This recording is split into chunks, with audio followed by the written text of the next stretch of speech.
اورنگزیب کے پاس ہم بیٹھے ہیں کہ جو کہ فاؤنڈر ہیں، چیئرمین ہیں الکبیر، ایک بہت بڑا ایک ہاؤسنگ پروجیکٹ ہے اس کے، اور سب سے بڑھ کر بات یہ بہت بڑی سکسیس سٹوری ہے۔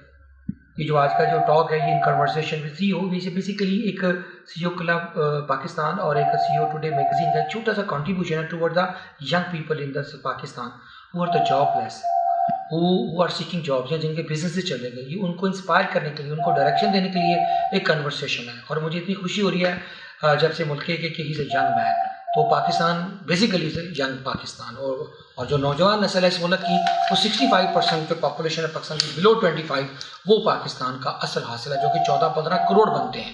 تو ان کی نمائندگی جو اورنگزیب صاحب کرتے ہیں۔ اورنگزیب صاحب، سب سے پہلے تو thank you very much for your time. Javed, آپ کا بھی بہت شکریہ۔ جی بھائی، مجھے بتائیے کہ اپنا اورنگزیب کے بتائیے کہ کیسے سفر شروع کیا، کہاں سے ہمبل ایک چھوٹے سے ایک کاڑا کا ایک گجرا شاہ مقیم کا ایک، اور آپ ماشاء اللہ گدی نشین بھی ہیں وہاں کے، بڑا آنر ہے، تو کیسے ہمبل سفر کیا؟ آپ کے والد ایک فارمر تھے، کیسے سوچا اور یہاں تک پہنچے؟ Please share with us. جی الحمدللہ، جی میں 2000 میں لاہور آیا تھا جی، اپنے میرے والد صاحب کسان ہیں اور ہم وہاں پہ گجرا شام ٹیم کے ساتھ ہمارا گاؤں ہے جہاں میرے والد صاحب کی زمین تھی، اور تعلیم حاصل کرنے کی غرض سے اور بہتر روزگار کی غرض سے لاہور آئے، اور تعلیم بھی حاصل کرتے رہے ساتھ ساتھ جاب بھی کرتے رہے، اور جاب 1-2 جابز اسٹارٹ میں، فرسٹ میری جو جاب تھی وہ college of physician and surgeons Pakistan میں تھی، اس کے بعد سیکنڈلی میں بیریا ٹاؤن میں آ گیا۔ تو جب بیریا ٹاؤن میں آیا تو اللہ تعالیٰ کے فضل و کرم سے مجھے ملک ریاض صاحب کو بڑا قریب سے دیکھنے کا موقع ملا، ان کے ویژن کو سمجھنے کا موقع ملا، اور جب ان کو دیکھا تو دل میں یہ امید پیدا ہوئی اور سوچ پیدا ہوئی کہ اللہ تعالیٰ اگر مجھے بھی اس قابل کرے تو میں بھی ملک صاحب کے نقش قدم پہ چلتے ہوئے لوگوں کے لیے آسانیاں پیدا کروں اور اپنے اس ملک کے لیے کچھ کروں۔ تو ملک صاحب ہی جی ہماری انسپائریشن ہے، اور وہی سمجھ لیں کہ ایک طرح سے روحانی بھی استاد ہیں اور کاروبار کے اندر بھی وہ استاد ہیں۔ تو میں نے جب یہ اسٹرکچر چونکہ جب میں بھی لاہور آیا تو میں نے دیکھا کہ لاہور کے اندر سب سے پہلے جب کوئی بھی دوسرے شہر سے بندہ آتا ہے، چاہے تعلیم کے لیے آ جائے، روزگار کے لیے آ جائے یا کسی بھی مقصد کے لیے آتا ہے، تو اس کو سب سے پہلا پرابلم رہائش کا فیس کرنا پڑتا ہے۔ اگر اس کو رہائش کمفرٹیبل مل جائے، افورڈیبل مل جائے، تو اس کے 99% پرابلم سالو ہو جاتے ہیں، اس کی فیملی سیکیور ہو جاتی ہے، اس کو پیس آف مائنڈ مل جاتا ہے۔ تو بیریا ٹاؤن کے اندر بھی اور باقی جتنی ڈی ایچ اے ہے، دیگر جتنی پوسٹ سوسائٹیز ہیں، ان کے اندر رہائش تو بہت کمفرٹیبل ہے، لیکن ایک ایسی کلاس تھی جن کو اکنامیکل نہیں، ایک فیکٹر نہیں تھا۔ تو میں نے پھر ساری چیزیں اسٹڈی کی، آبزرو کی، تو اس کے بعد پھر ہم نے ایک ایسی آرگنائزیشن کی بنیاد رکھی جہاں پہ لوگوں کو ایک افورڈیبل بجٹ کے اندر لوگوں کو اپنی چھت مل سکے۔ تو الحمدللہ 2016 کے اندر میں نے الکبیر ٹاؤن کی بنیاد رکھی، اور ہم نے جی 4 ایئرس بیک، ابھی ہمیں 5واں سال ہی جا رہا ہے الحمدللہ۔ تو 4 سال کے اندر الحمدللہ اللہ تعالیٰ نے ہمیں بہت ہیوج سکسیس دی، اور اس سکسیس کے پیچھے صرف ایک ہی فیکٹر کار فرمایا ہے کہ ہم جب لوگوں کے لیے آسانی پیدا کرنے گئے تو اللہ تعالیٰ نے ہمارے لیے آسانیاں پیدا کی، اور جیسے جیسے ہم لوگوں کو دیتے گئے ویسے ویسے اللہ تعالیٰ ہمیں دیتا گیا، نوازتا گیا۔ تو یہی بیسیکلی ایک مین سکسیس کا کاز ہے کہ جب ہم نے اس کلاس کے لیے کام شروع کیا جس کے لیے پہلے پاکستان میں کوئی کام نہیں کر رہا تھا، ہم نے لوگوں کو، اور الکبیر ٹاؤن کا یہ بھی خاصہ ہے کہ سب سے پہلی آرگنائزیشن ہاؤسنگ اسکیمز کے اندر الکبیر ٹاؤن ہی ہے جس نے ڈاؤن پیمنٹ کے اوپر لوگوں کو پوزیشن دے دیا، اور یہ اس سے پہلے کبھی کسی آرگنائزیشن میں نہیں ہوا، کسی اسکیم کے اندر نہیں ہوا کہ جسٹ لوگوں نے اپنی ڈاؤن پیمنٹ دی ہے اور چند ایک انسٹالمنٹ دی، اور اس کے بعد الحمدللہ ہم نے پوزیشن دیا، لوگوں نے اپنے گھر بنائے، اور اب الحمدللہ ہمارے سارے فیزز کے اندر لوگ آ چکے ہیں، فیملیز آباد ہو چکی ہیں، اور لوگ اپنی بہترین جو رہائش ہے اس سے مستفید ہو رہے ہیں۔ اور دیکھیں، سب سے بڑی بات یہ ہے کہ میں آپ کو ایک بڑی انٹرسٹنگ بات اپنی آرگنائزیشن کے حوالے سے بتاتا ہوں کہ شاید ہی کوئی پاکستان کے اندر یا پوری دنیا کے اندر، اور بھی ہوں گے مجھ سے بھی بڑے اچھے لوگ ہوں گے، لیکن میں اپنی ایک چھوٹی سی کاوش بتانا چاہتا ہوں آپ کو کہ میں موسٹلی جو بزنس اپرچونٹیز کریٹ کرتا ہوں یا پروجیکٹ سٹارٹ کرتا ہوں، تو میں نے بہت سارے پروجیکٹ ایسے بھی سٹارٹ کیے ہیں یا پایا تکمیل تک وہ پروجیکٹ پہنچ چکے ہیں کہ جن میں میرا کوئی پروفٹ نہیں تھا۔ اس کے پیچھے صرف ایک کاز تھا، میں یہ سوچتا تھا، چونکہ میں بھی کسی وقت میں ایک امپلائی تھا اور میں جاب سے میرے گھر کا روزگار چلتا تھا، تو وہ پروجیکٹ جن میں مجھے پروفٹ نہیں ہو رہا تھا، صرف اس وجہ سے میں سٹارٹ کر دیتا ہوں کہ لوگوں کو امپلائمنٹ ملے گی۔ لوگ یہاں سے روزگار حاصل کریں گے. اور جو کہ ہماری مطلب کہ بکس میں ڈکلیئرڈ ہیں کئی پروجیکٹ, 1-2 پروجیکٹ تو پرائس ایسکلیشن کی وجہ سے ہمیں لاس میں بھی گئے ہمارے الحمدللہ, لیکن اللہ تعالیٰ نے ہمیں کی پروفٹ میں پروجیکٹس میں بہت زیادہ پروفٹ بھی دیا. لیکن وہ جو میری ٹیم ہے یا میرے بورڈ آف ڈائریکٹرز ہیں, تو وہ جب ہم بیٹھتے ہیں تو وہ کہتے ہیں جی یہ پروجیکٹ ہم کیوں شروع کرنے جا رہے ہیں, ہماری محنت بھی ہو رہی ہے, انرجی بھی لگ رہی ہے, ٹائم بھی لگ رہا ہے, تو ہمیں پروفٹ تو ہو نہیں رہا, تو آپ کر رہے ہیں. تو میں کہتا ہوں کہ اس میں کتنی لیبر کام کرے گی, ان کو روزگار ملے گا, کتنی ایک امپلائمنٹ ہوگی, ان کو روزگار ملے گا. تو یہ مطلب کہ ایک میں چیز سمجھتا ہوں کہ سارے بزنس مین صرف ہم اپنے پروفٹ کو ہی کیلکولیٹ نہ کیا کریں, ہم یہ دیکھا کریں کہ پروجیکٹ شروع کرتے ہوئے جب وہ فلورش ہوتا ہے, بنتا ہے, پایہ تکمیل تک جاتا ہے, تو اس سے کتنے لوگوں کے لیے روزگار پیدا ہوتا ہے. تو میں یہ ایک چھوٹی سی, مجھے یہ بتائیے اورنگزیب, ایک اتنا بڑا آپ نے ادارہ بنا لیا اور تھوڑی سی ٹائم کے اندر آپ نے سکسیس کی, کسی بڑے ادارے کو, you are an entrepreneur basically, تو ایک کمپیٹنس ہیں, خوبیاں ہیں, جس سے کوئی آج کل کے جو بچے جو روزگار کے تلاش میں مارے پھر رہے ہیں, وہ ایک جاب سیکر سے جاب پرووائڈر بنے. جی اس میں دیکھیں جی, سب سے پہلی چیز تو یہ ہے کہ نیت کا صاف ہونا, کہ آپ کی نیت جو ہے وہ بالکل اللہ توکل اور اللہ تعالیٰ کے بتائے ہوئے اصولوں کے مطابق ہونی چاہیے. سیکنڈ نمبر پہ آنیسٹی, اور تیسرے نمبر پہ مستقل مزاجی, کہ آپ جس کام پر لگ گئے ہیں, آپ نے فوکس کر لیا ہے, تو اس کے بعد آپ یہ سمجھ لیں کہ دیکھیں دنیا کے اندر, میں یہ سمجھتا ہوں, یہ میری ایک اپنی تھنکنگ ہے یا میرا زندگی کا اپنا اصول کہہ لیں, جو میں نے آج تک شاید کبھی کسی سے اس بارے میں ذکر نہیں کیا. میں یہ سمجھتا ہوں کہ اللہ تعالیٰ نے انسان کو جو اشرف المخلوقات بنایا ہے, اس کے پیچھے ایک کاز ہے جو کہ میرے مائنڈ میں ہے کہ وہ کیا کاز ہو سکتی ہے, کہ انسان جو امیجن کر سکتا ہے نا, انسان وہ اچیو کر سکتا ہے. اس وجہ سے انسان اشرف المخلوقات ہے. آج تک دنیا میں مجھے بتائیں جتنی بھی انوینشنز ہوئی ہیں, جو بھی ٹارگٹ اچیو ہوئے ہیں, سب کے پیچھے امیجنیشن ہے. تو انسان جو امیجن کر سکتا ہے, انسان وہ اچیو کر سکتا ہے. اس میں اب ہر انسان کی اپنا اپنا ایک لیول ہے کہ کون سا بندہ ہے جو اپنے تخیل کو, دیکھیں پاکستان بھی ایک تخیل تھا, علامہ اقبال رحمۃ اللہ علیہ کا ایک تخیل تھا, جس کو پھر قائد اعظم رحمۃ اللہ علیہ نے عملی جمع بنا دیا. پاکستان ایک امیجنیشن کے سوا کیا تھا, ٹھیک ہے, تو ایک ملک بن گیا. اور بے شمار چیزیں ایسی ہیں کہ آپ جو دیکھیں کہ انسان جو امیجن کرتا ہے, انسان وہ اچیو بھی کر لیتا ہے, لیکن اس میں ضرورت ہے آپ کی نیت کا صاف ہونا, آپ کی ڈیڈیکیشن کا ہونا, اور مستقل مزاجی آپ لگے رہیں, اور آپ کے اندر یہ سوچ ہونی چاہیے کہ میں کر سکتا ہوں, تو آپ انشاءاللہ تعالیٰ اچیو کر سکتے ہیں. مجھے یہ بتائیے, کووڈ آ گیا اور کافی زیادہ 2020 ڈسٹربنگ رہا, ٹھیک ہے, اور ایک اس کے اوپر آپ ہاؤسنگ میں بھی آئے, کیونکہ بہت بڑی ڈیمانڈ ہے پاکستان میں ہاؤسنگ کی, لیکن لوگوں کے پاس اب کیش فلو کا ایشو آیا, پیسے جیب سے چلے گئے, کیونکہ لوگوں کی روزگار چلے گئے, لوگوں کی انفلیشن کی وجہ سے پیسے ان کے پاس جیب.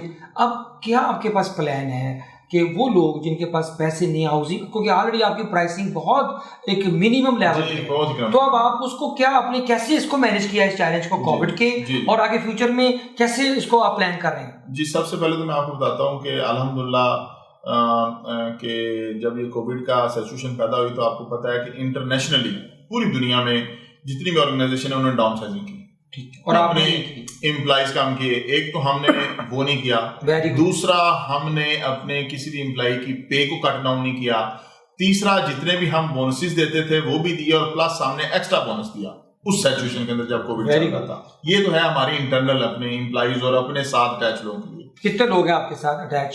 الحمدللہ ہمارے جو پرماننٹ امپلائیز ہیں وہ 500 پلس ہیں, اور جو directly indirectly like labour, daily wages, contractors ہیں, تو وہ اراؤنڈ 15,000 پلس میں کام کر رہے ہیں.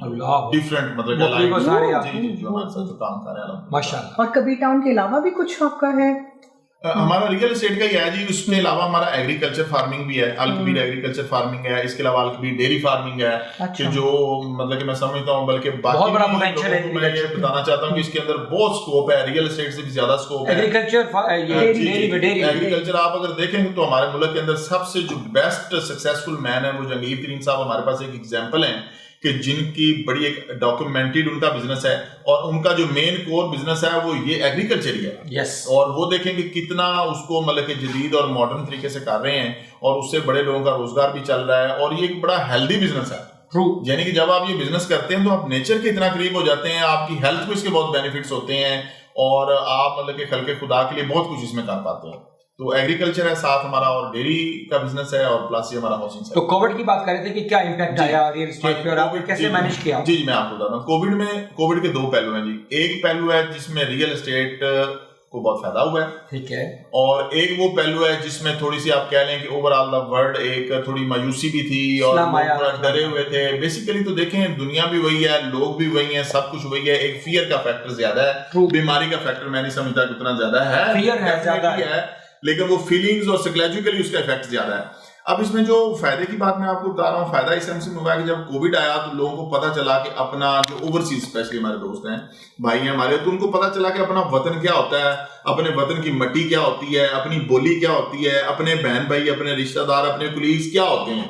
تو جب یہ ان لوگوں کو پتہ چلا تو پاکستان سے باہر جتنے بھی رہنے والے ہمارے اوورسیز بھائی ہیں ان میں سے 90% لوگوں نے پاکستان میں اپنی پراپرٹیز لی اور انہوں نے یہ ڈیسیژن کر لیا کہ الٹیمیٹلی ہم نے پاکستان واپس جانا ہے اور ہم نے جا کے اپنے ملک میں اپنا گھر بنانا ہے اوورسیز. جس کی وجہ سے آپ دیکھیں کہ کووڈ سے پہلے ہماری جو ڈی ایچ اے کی ہاؤسنگ اسکیم ہے سب سے بڑی نمبر 1 پاکستان میں ڈی ایچ اے ہے, تو آپ دیکھیں اس کے ریٹ کووڈ سے پہلے کیا تھے اور ڈیورنگ دا کووڈ کیا تھے اور آفٹر دا کووڈ کیا ہیں, وہ 100% جو ہے ڈبل ہو گیا اس کے ریٹ. اسی طرح سے بیریا ٹاؤن کے اندر بھی پرائسز بڑھی ہیں, اسی طرح سے باقی بھی پاکستان کی جتنی سوسائٹیز ہیں ان میں بڑا تیزی سے آیا ہے, اسپیڈلی اس میں انکریز ہوا ہے. اور اس کی ریزن صرف یہی ہے کہ ہمارے جتنے بھی اوورسیز لوگ تھے وہ آئے, اور تیسرا یہ تھا کہ جو ہمارے پرائم منسٹر صاحب ہیں ان کی چونکہ اب بڑی آنیسٹ اور پیپل فرینڈلی پالیسیز بن رہی ہیں, تو جو انہوں نے ٹیکس میں ایمنیسٹی اسکیم دے دی اور ڈفرینٹ اس طرح کی چیزیں متعارف ہوئیں جس سے لوگوں کو آسانی ہوگی پراپرٹی لینے میں, تو لوگ پھر آئے پاکستان میں, انہوں نے آ کے اپنی انویسٹمنٹ کی اور گھر بنائے. اور دوسرا یہ کہ کووڈ کے اندر ایک وہ بھی کلاس ہے ہماری جن کی انکم افیکٹ ہو, پہلے ان کے پاس بائنگ پاور تھی اور اب ان کے پاس بائنگ پاور نہیں ہے بالکل بھی. اس میں دیکھیں سب سے پہلے تو اس کے اندر یہ ہے کہ جو عمران خان کا ویژن ہے ہمارے پرائم منسٹر صاحب کا, اس میں انہوں نے ایک جو پالیسی دی ہے کہ بینک لوگوں کو فیسیلیٹیٹ کر رہے ہیں, مارگیجز دے رہے ہیں, بہت کم پرسنٹیج کے اوپر لوگوں کو آفر کر رہے ہیں, وہ بھی ایک بڑا اچھا چانس ہے.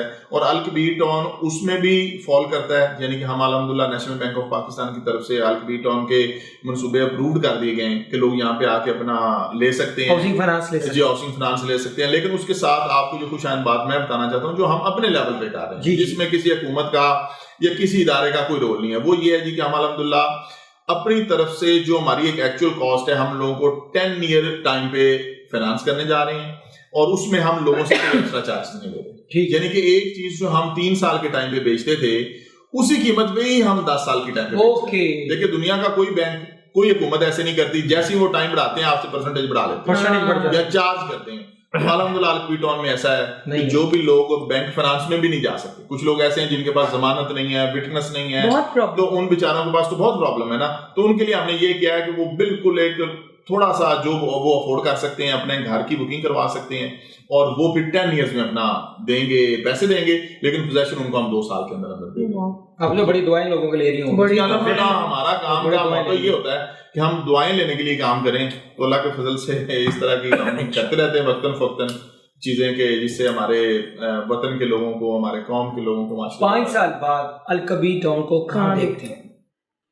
جی انشاءاللہ تعالیٰ مجھے بڑی امید ہے کہ جس پیٹرن پہ اللہ تعالیٰ نے ہمیں چلایا ہے اور جو ہم ایک ویژن لے کر چل رہے ہیں, تو پاکستان کے اندر انشاءاللہ تعالیٰ پہلے نمبر پہ ڈی ایچ اے ہے, اور ڈی ایچ اے کے بعد بیریا ٹاؤن ہے, اور انشاءاللہ آفٹر 5 years تو انشاءاللہ تعالیٰ زیادہ ٹائم ہے, after 1 or 2 years Alkabir town will be 3rd biggest brand of Pakistan. انشاءاللہ that's your milestone targets. اور اگر ہم مطلب کہ کبھی بیریا ٹاؤن سے آگے بھی نکل جائیں تو پھر بھی ہم 3رے نمبر پہ رہیں گے, کیونکہ وہ ہمارے استاد ہیں, وہ ہم سے پہلی پوزیشن پہ رہیں گے, ہم ان کے بعد ہی رہیں گے. نہیں آپ جس کو اوورسیز کے لیے کیا کوئی اسپیشل کوئی نکالا کوئی پروجیکٹ کو, جیسے آپ نے فیز 3 میں چلے گئے تو کوئی اسپیشل کوئی ہوتے نا جو ریل اسٹیٹ میں یہ جیسے بیریا میں آپ نے کام کیا تو انہوں نے اوورسیز کے لیے اسپیشل ایکسپوجر رکھا ہوا تھا, اسپیسیفک بلاکس ہوتے ہیں اوورسیز کے, اور ہمارے پاس بہت زیادہ ڈیمانڈ بھی ہے, اور الحمدللہ الکبیر ٹاؤن کے کوئی 20% کلائنٹ ہیں ہی اوورسیز. اچھا ہاں جی, ہمارے اوپر اوورسیز کلائنٹس کا بہت زیادہ ٹرسٹ ہے, لیکن ہمارے پاس چونکہ ڈیمانڈ بہت زیادہ ہے, سپلائی کم ہے, تو اس وجہ سے ہم ابھی اوورسیز کے لیے کوئی اسپیسیفک بلاک یا اسپیسیفک کوئی ایریا تو نہیں ڈیولپ کر سکے. لیکن ابھی ہماری جو نیکسٹ ہاؤسنگ اسکیمز آ رہی ہیں تو اس کے اندر انشاءاللہ تعالیٰ ہم اوورسیز کے بلاکس ان کے لیے ڈفرینٹ جو ہے ایک سوسائٹیز جو ہے نا وہ انشاءاللہ متعارف کروائیں گے فیوچر. آخری میرا پھر اس کے بعد نازیہ کی طرف سے ایک چھوٹا سوال میں کروں گا. یہ کام اتنا زیادہ کیونکہ آپ نے اتنے زیادہ پاکستان میں محکمے پیچھے پڑے ہوتے ہیں, ایک آپ نے کلیئرنس کرانی ہو, ایل ڈی اے ہے, ایف آئی اے ہے, پتہ نہیں 10 پٹوار خانہ ہے, اتنے چیلنجز آتے ہیں. اور پھر لوگوں کے بھی کچھ منی نیازی کہتا ہے نا پنجابی میں, کچھ شہر کے لوگ بھی ظالم سمجھتے ہیں, کچھ سن برندہ شوق, تو اتنا پریشر آتا ہے. تو چودھری جو ہے اپنا اورنگزیب اس پریشر کو, اس اسٹریس کو, اس اینگر کو, غصہ بھی آ جاتا ہے, کیسے مینیج کرتے ہیں؟ جی سب سے پہلے تو میرا اس چیز کو دیکھنے کا ایک اپنا نظریہ ہے, اینگل کہہ لیں آپ اس کو, کہ میں اس سارے پروسیس کو کوشش کرتا ہوں کہ میں اس کو لرننگ پروسیس سمجھتا ہوں. اچھا. جب بھی کوئی ہرڈل آتی ہے, جب بھی کوئی نیا چیلنج آتا ہے, جب بھی کوئی نیا ٹاسک آتا ہے, چاہے وہ کسی محکمے کی طرف سے آ جائے, چاہے وہ کسی فرد کی طرف سے آ جائے, یا کوئی پولیٹیکل پریشر یا کوئی سرکاری پریشر, جو بھی آپ کہہ لیں اس کو, تو میں اس کو سب سے پہلے اس طرح سے لیتا ہوں کہ ابھی یہ میں نے یہ سبق پہلے نہیں پڑھا ہوا تھا. اچھا. تو ابھی یہ سبق میں پڑھنے جا رہا ہوں, یہ میری لرننگ ہونے لگی, سیکھ رہا ہوں. سب سے پہلے تو میں اس کو اس طرح سے ٹیک اوور کرتا ہوں کہ میں کوئی نئی چیز سیکھنے جا رہا ہوں, ٹھیک ہے. اور اس کے بعد اس کو اس کے مؤلفوں کے حساب سے, اس کے اینگل جو بھی اس کا ہوتا ہے اسی کے حساب سے اس کو ٹیکل کرتے ہیں الحمدللہ, اور اسٹیپ بائی اسٹیپ پھر آگے گرو کرتے ہیں. سکسیس کو کیسے ڈیفائن کرتے ہیں؟ سادہ لفظ, اتنی سال آپ نے جدوجہد کیا, جی کامیابی کس چڑیا کا نام ہے؟ جی سکسیس یہ ہے کہ سکسیس بلینئر ہونے کا نام نہیں ہے. ویری گڈ, پکی بات. جی بالکل. اگر آپ بلینئر ہو گئے ہیں تو لوگوں سے آپ نے دعائیں نہیں لی, لوگوں کے دل میں آپ کی عزت نہیں ہے, تو یو آر ناٹ سکسیسفل. اور اگر آپ ککھ پتی ہیں, آپ کے کچھ نہیں ہے, اور لوگوں کے دلوں میں آپ کے لیے عزت ہے اور پیار ہے, تو یو آر سکسیسفل. زبردست. میرے نزدیک سکسیس یہ زبردست. جی Nazia, what is idea of happiness to you? خوشی کہاں سے ملتی ہے؟ خوشی دیکھیں جی, اپنی ذات سے اگر میں بات کروں تو مجھے جو خوشی ملتی ہے دوسروں کو سرو کر کے ملتی ہے. زبردست. کسی بھی وے میں خدمت کروں جی, اور یہ کوئی ایسی بات نہیں ہے کہ آپ لوگ مطلب کہ میرا انٹرویو کر رہے ہیں یا میں کوئی کیمرے کے سامنے بیٹھا ہوا ہوں. یہ بالکل میں آپ لوگوں کو وہ بات بتا رہا ہوں جو میرے دل کے اندر ہے سم ٹائم. اور دوسری ایک اور بڑی بات, حضرت داتا صاحب کا فرمان ہے جی کہ نیکی کے تکبر سے بچنا چاہیے. بڑا مشکل ہے, ٹھیک ہے. ہمارے معاشرے کے اندر اب یہ بھی ہو گیا کہ جو بندہ تھوڑی چیریٹی کر رہا ہوتا ہے, اور یا ہم کسی کی کچھ کر رہے ہوتے ہیں, ہم اپنے آپ کو آتم تائی سمجھنے لگ جاتے ہیں کہ جی پتہ نہیں ہم کیا کر رہے ہیں, اور ہمارے اندر ایک تکبر سا آ جاتا ہے, وہ ہوتا ہے نیکی کا تکبر. تو یہ حضرت صاحب کا فرمان ہے کہ یہ ایک تو کبھی اپنے اندر نہ آنے دیں, یہ اپنا فرض سمجھیں اور شکر ادا کریں کہ مجھے موقع مل گیا کہ میں نے کوئی پارٹیسپیٹ کر لیا. اور دوسرا ہیپینس, میں یہ سمجھتا ہوں یہ کرنی چاہیے ہیپینس کے اندر کہ دیکھیں اچھے انسان کے ساتھ ہر کوئی اچھا کرتا ہے. جو نارمل پیپلز ہوتے ہیں یا ہمارے ریلیٹیوز میں اسپیشلی جو دیکھا جاتا ہے, ہمارے گھروں کے اندر دیکھا جاتا ہے کہ ہمارے ساتھ جن ریلیٹیوز کا لین دین پیار محبت ہوتا ہے ان کے ساتھ ہم اچھائی کرتے ہیں. جو ہمارے اینٹی بولتے ہیں یا کسی وجہ سے یا امپلائیز میں یا معاشرے کے اندر ہوتا ہے کہ ہماری ان کی کوئی بات پنچ کار کی ہوتی ہے, ہم ان سے اوائڈ کرتے ہیں.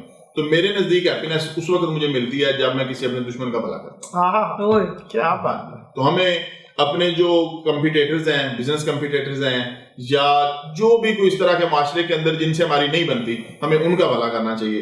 تو اس سے ریئل ہیپینس. مگر بزنس تو یہ ساری باتیں نہیں جانتا. بزنس از دیٹ, بزنس یہ نہیں جانتا, انڈرسٹینڈ وہ تو انٹرپرینیور جو صرف نمبر سمجھتا ہے. تو پھر اس کو کیسے کوپ اپ کرتے ہیں؟ جی دیکھیں وہ اس طرح سے ہے کہ یہ اللہ تعالیٰ کا یا قدرت کا نیچر کا ایک قانون ہے کہ جیسے ہی آپ پوزیٹیوٹی کی طرف جاتے ہیں نا, اپنے آپ کو آپ پوزیٹیوٹی میں ڈال لیتے ہیں, آپ خود پوزیٹیو ہو جاتے ہیں, تو دنیا کی ہر طرح کی پوزیٹیوٹی آپ کی طرف ٹریول کرنا شروع کرتی ہے. یہ میرا پرسنل ایکسپیرینس ہے, یہ میں کسی بک کی یا بات نہیں بتا رہا یا میں کوئی سنی سنائی بات نہیں بتا رہا, یہ میرا اپنا پرسنل ایکسپیرینس ہے. جیسے ہی آپ اپنے آپ کو پوزیٹیو کر لیا آپ نے ہر کسی کے لیے, تو دنیا کی ہر پوزیٹیو چیز آپ کی طرف ٹریول کرنا شروع کر دے گی. آپ کے فگرز خود ہی آٹومیٹکلی اوپر جانا شروع کر دیں گے. دیکھیں کووڈ آیا, ہم نے اپنی آرگنائزیشن میں لوگوں کو کچھ نہیں کہا, ٹھیک ہے, ہمیں کووڈ میں بہت اچھا بزنس ملا, ہم نے کووڈ میں گرو کیا. تو یہ نازیہ یہ بات آپ سمجھیں کہ یہ پیچھے سے گدی بول رہی ہے. ہاں میں دو پرسنل خواہشیں اور دو پروفیشنل خواہشیں. پرسنل خواہشیں تو یہ ہیں جی, سب سے پہلی ایک ہی خواہش ہے جی پرسنل, اور کوئی خواہش نہیں ہے.